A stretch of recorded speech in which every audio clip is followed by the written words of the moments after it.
Hi everyone. So while I was here, I just wanted to speak a little about one super powerful tool, spiritual tool that has helped me on my healing journey towards becoming healed from endometriosis. It's a journey and it goes up and down on a bit of a spiral. At the moment, it's a bit of an inflamed spiral, but we're getting there. And lots of knowledge has been stored in this brain, and then it's going to be ready to use. It's great. So yes, the most powerful metaphysical spiritual healing technique tool that I have come across for me personally has been past life regressions, and they're so much fun.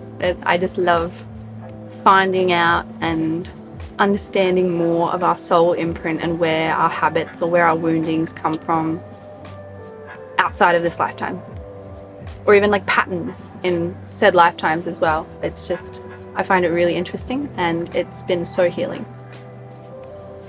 So the person I've been seeing mostly, I think I've seen her 4 or 5 times now for past life regressions over the years, has been Karen, Joy and Mulaney, Sunshine Coast, Queensland, Australia, just in case. And her website is Life Between Lives Regression, and she's a qualified psychologist. I think that's the right word. And she's incredible. She doesn't just take you through and like you remember it. It's hypnotherapy, by the way.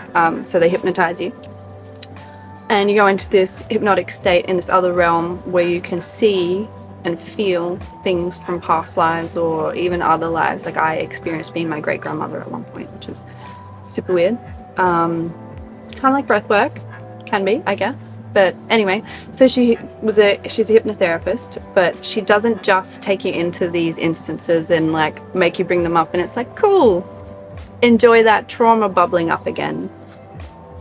No, she actually gets to the point and like helps you understand like, oh well, maybe this has come from this, and this leads to why you act like this. So because she gets to know you over the sessions, and like at the start of the sessions as well, she asks you a few questions. So she's really like, she's invested in your healing as well, which I just love, like, because there's so many regressionists out there that aren't regression therapists. They're just regressionists, which can be dangerous. You can bring up stuff and then not know how to deal with it, just like plant medicine. If it's not in the right scenario, you haven't integrated it properly. It's just the same thing. So you still need to integrate it. It's still a healing process, but my gosh, that healing modality with her has been transformative. I've learned so much about myself, so much about the patterns in my life, like why my baby died, why I have endometriosis, apart from a culmination of this lifetime's traumas and bullshits and toxins and all that sort of stuff. It's past lives too, so that's been super interesting and super mind-opening, eye-opening, healing as well. Should probably say trigger warning. It's about child loss, early pregnancy loss. I dealt with an ectopic pregnancy a few years ago, and I almost died because I was stubborn and didn't want to go to the hospital. I was like, no, this is fine. This amount of pain is fine. My baby is fine. We are fine. We're good. So yes, I didn't want to go to the hospital, but I did because spirit, something came through and said, no bitch, you need to go to the hospital, or else you're gonna die. So I listened, and yeah, lost a tube, lost a baby, lost a lot, but gained a lot. Gained a lot of knowledge, gained transformation. Yeah, I died. I was reborn, and it was a powerful, powerful time.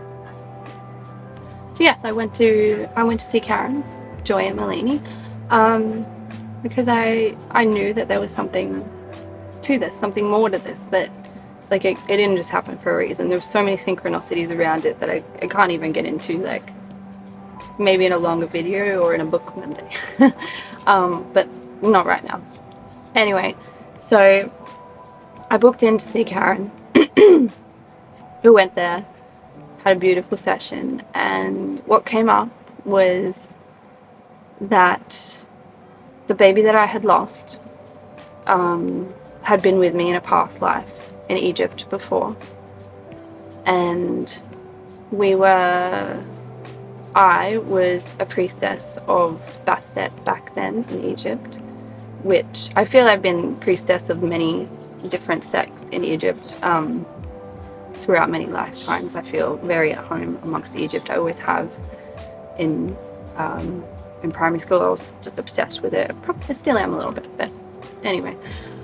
So yeah, past life in Egypt, and I was this priestess, and I was pregnant with a son of the king who I had an affair with. I'm not sure if it was consensual or what, but I was keeping the baby. I had all my sisters around me in my birthing pool. It was such a beautiful, beautiful experience. I remember it, and I birthed this baby, and I was so in love with. It was a him in this life. Always changes. I've been hims in many lifetimes before. So yes, the baby, I was in love with him, and the moment I birthed him, these guards stormed into the temple where we were birthing and stole the baby from me, and that was it. Everything went black, and my heart just sunk, and I had this horrible feeling that like they took the baby and killed him. At that time I couldn't see it. I just knew that's what happened. I couldn't go there. I couldn't see it at the time. I just wasn't ready. And yeah, so this happened, and it just opened so much for me. I was like, oh wow, like like this has happened before, like this deep darkness has happened before, because back in this lifetime when the baby had been taken, I remember after this darkness blackout period of like the baby dying, that feeling but not seeing, I remember feeling like I was in this hole, this deep dark hole, and I remember being curled up in a ball, and like I remember feeling like I was on fire, like I had this fire burning and this rage, like this sadness and rage and grief all at once. It was so intense, and I just wanted revenge on him, and I called upon Bastet and told her what happened, and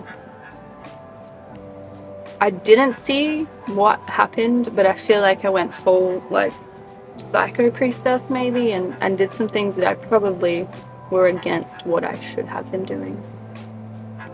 Or maybe not.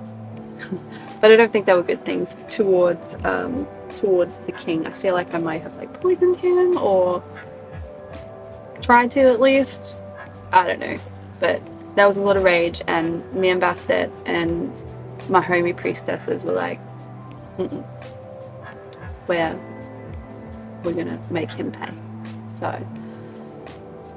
I feel like at the time especially, it felt like I was almost paying for that, because I shouldn't have reacted in that way at that time. Revenge is never the way, guys. So yeah, I feel like I was almost paying for that at that point, like in this lifetime. Like, you shouldn't have done that. You shouldn't have taken his life or tried to, whatever happened. Like, I should have just learned it as a lesson, and then I had to learn that lesson in this lifetime instead. So that's what happened. But it was beautiful healing. And later on from that, I was, I think it was maybe a few months later, still depressed, still grieving my lost baby, all that jazz. Was talking outside with my partner one night, and we were just chilling, listening to a little bit of music while Bella was asleep, my daughter. At the time, she was probably about two, sorry. She was asleep, and we were just chilling outside, talking, and he said something like really out of the blue about blood splatter for some reason. I have no idea why. Really out of nowhere. And automatically it just like open eye visuals, I just had visuals of blood splatter everywhere, and then trigger warning, and then head chopped off of my baby, thrown at my feet, blood everywhere, like right in front of the king and his guards or whatever. And yeah, the baby's head was like thrown at my feet, and I just remember like, and then it was like back into that hole, that depression, that sadness, that rage. So it was like that missing blackout period that I couldn't see at Karen's months previously because I wasn't ready. I was ready for it. I was a little bit more ready for it then. And I don't know what I got out of it then, apart from I felt so sad and so, I don't know, just a lot of grief, a lot of heaviness, a lot of grief at that point. And I just bawled my eyes out. I told Chris what I was seeing, my partner what I was seeing at the time, and then I felt this warmth on my shoulder, like as if someone was here. Like I could feel it, like as clear as this, you know, a warmth. Put their hand on my shoulder and a little tiny voice say, "It's okay, mummy, it's okay." And it lit me up with so much warmth and trust in the universe and in the process and in grief, that it just really opened me up to everything. It opened me up to a new life. It opened me up to new experiences, to new amounts of love. I'm really grateful for it, but it was really hard.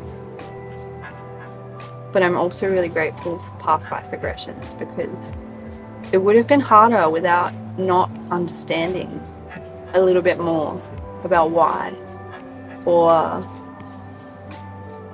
maybe not even why, but just understanding a little bit more about the patterns in the universe, the pattern in our lives, and how we can just trust, then open up to love.